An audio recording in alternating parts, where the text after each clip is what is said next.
Hai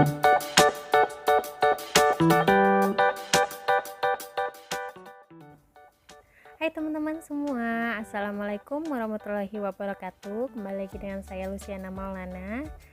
Untuk video kali ini adalah video yang ke-13. Kita akan membahas mengenai uji F, uji T, dan koefisien determinasi. Ya. Uji kelayakan model atau uji F digunakan untuk menjelaskan apakah semua variabel bebas yang dimasukkan ke dalam model secara bersama-sama mempunyai pengaruh terhadap variabel terikat atau variabel Y, dengan kata lain model fit atau tidak. Apabila uji F tidak berpengaruh, maka penelitian tidak layak untuk dilanjutkan karena model penelitian tidak mampu menjelaskan adanya hubungan antara variabel independen dan dependen. Bisa juga hal ini terjadi karena adanya hubungan antara variabel independen atau multikoliniaritas sehingga menyebabkan model penelitian menjadi tidak fit. Nah, untuk penjelasannya, berdasarkan perbandingan F statistik dengan F tabel, H0 jika nilai F statistik lebih kecil dari F tabel, HA jika nilai statistik lebih besar dari F tabel. Jadi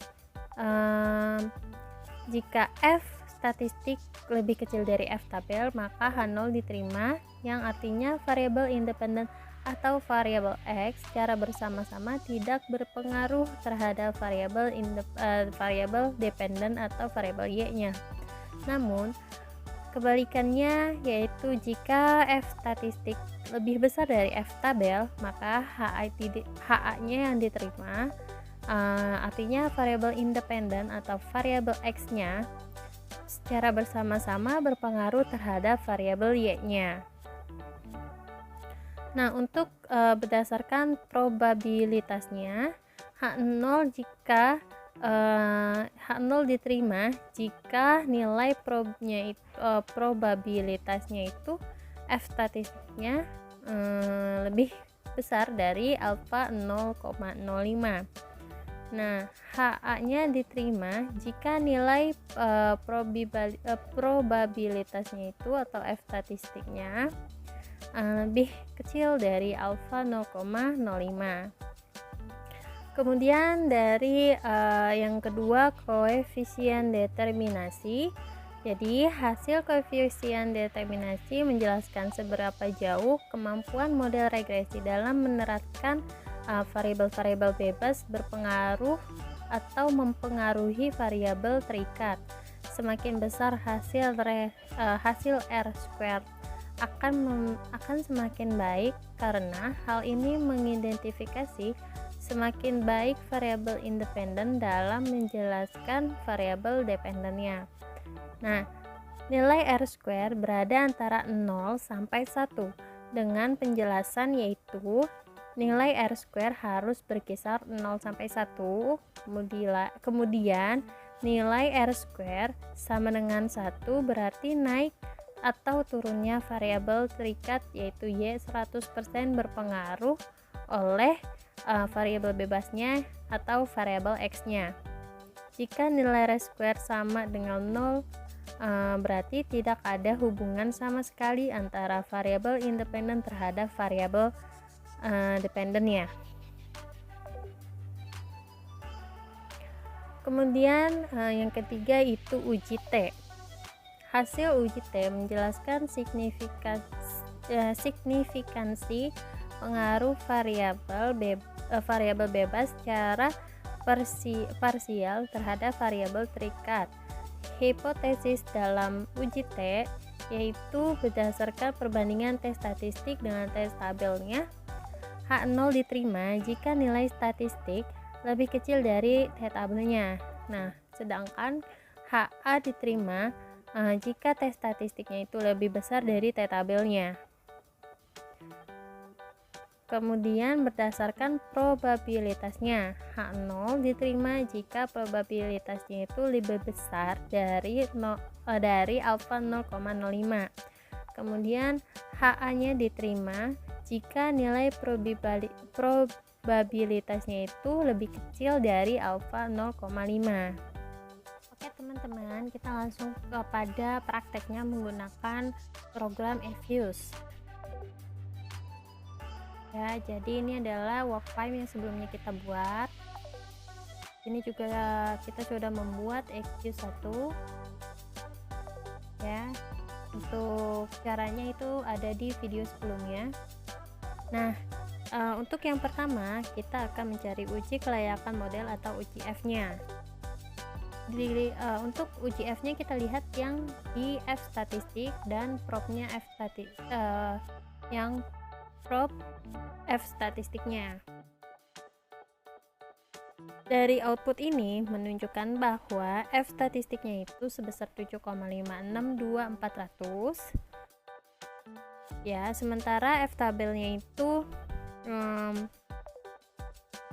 2,45583. Sementara untuk F tabelnya yaitu 2,45583. Dengan demikian F statistiknya itu nilainya yang ini 7,562400 dan F tabelnya itu 2,45583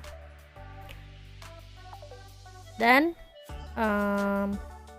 jadi yang ini lebih besar nilainya dari F tabelnya ya, karena F tabelnya itu 2,45583 dan nilai probe F statistiknya itu kan 0,000048, sedangkan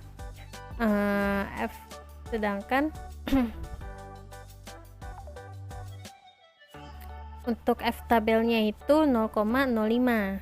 Maka di sini probe F statistiknya itu lebih kecil dari F tabelnya. Maka dapat disimpulkan bahwa variabel-variabel independen dalam penelitian ini yang terdiri dari variabel size, Shroeder, NPF, dan sukuk atau variabel X-nya secara bersama-sama memiliki pengaruh terhadap ISR atau memiliki pengaruh terhadap variabel Y. Kemudian kita akan mencari koefisien determinasi.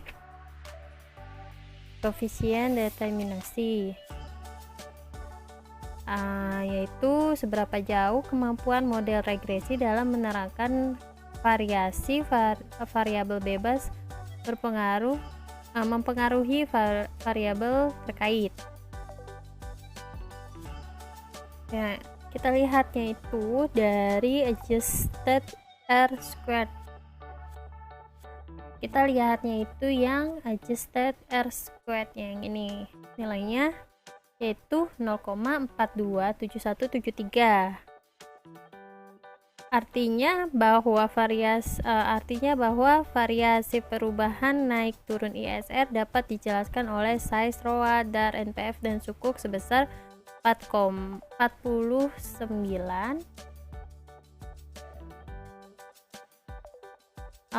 sebesar 427173 atau 42,7%, sementara sisanya yaitu 57,3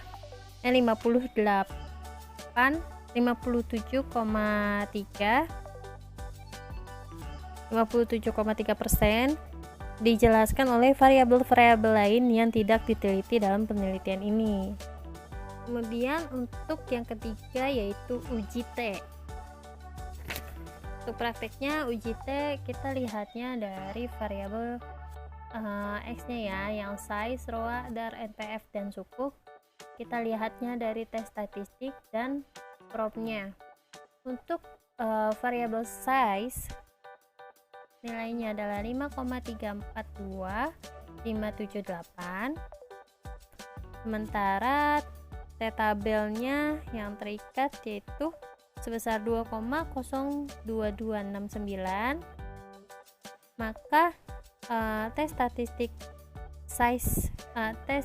variabel size yaitu 5,342578 lebih besar dari T-tabelnya 2,02269 dan nilai propnya yaitu 0,0000,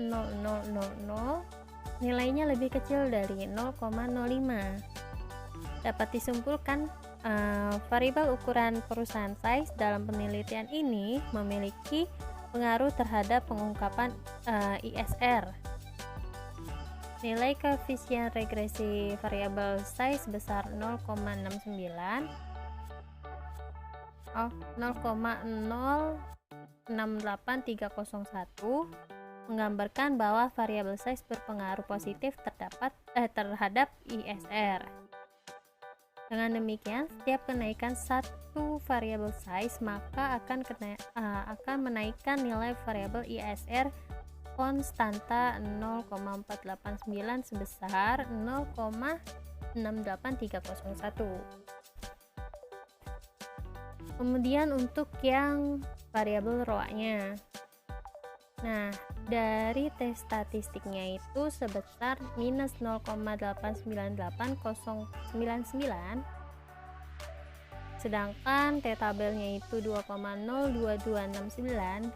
Jadi nilai tes statistik dari WOPA ini lebih kecil dari T-tabelnya, yaitu 2,02269. Kemudian untuk yang propnya ini, nilai propnya ini 0,3746 lebih besar dari 0,05. Dapat disimpulkan bahwa variabel ROA dalam penelitian ini tidak memiliki pengaruh terhadap pengungkapan ISR.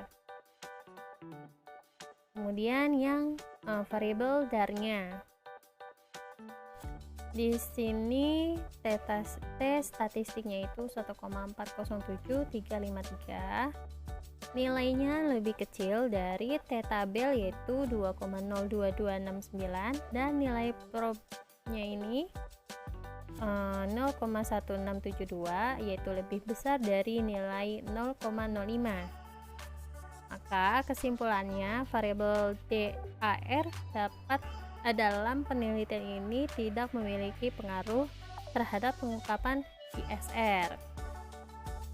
Selanjutnya untuk variabel NPF. Di sini tes statistiknya itu sebesar 2,371637. Itu nilainya lebih besar dari T-tabelnya 2,02269 dan nilai propnya ini 0,0227 lebih kecil dari 0,05. Sedangkan untuk propnya ini lebih kecil nilainya dari 0,05. Maka kesimpulannya variabel NPF dalam penelitian ini memiliki pengaruh terhadap pengungkapan ISR. Dengan demikian, setiap kenaikan satuan variabel NPF maka akan menurunkan nilai variabel ISR konstanta 0,89 sebesar 1,907934. Nah, yang terakhir yaitu adalah variabel sukuk. Di sini tes statistiknya itu bernilai 0,386405 yang nilainya itu lebih kecil dari T-tabel 2,02269 dan nilai propnya itu adalah 0,013 lebih besar dari 0,05. Maka dapat disimpulkan bahwa variabel penerbitan sukuk dalam penelitian ini tidak memiliki pengaruh terhadap pengungkapan ISR. Seperti itu untuk penjelasannya dari uji T, uji F, dan koefisien determinasinya.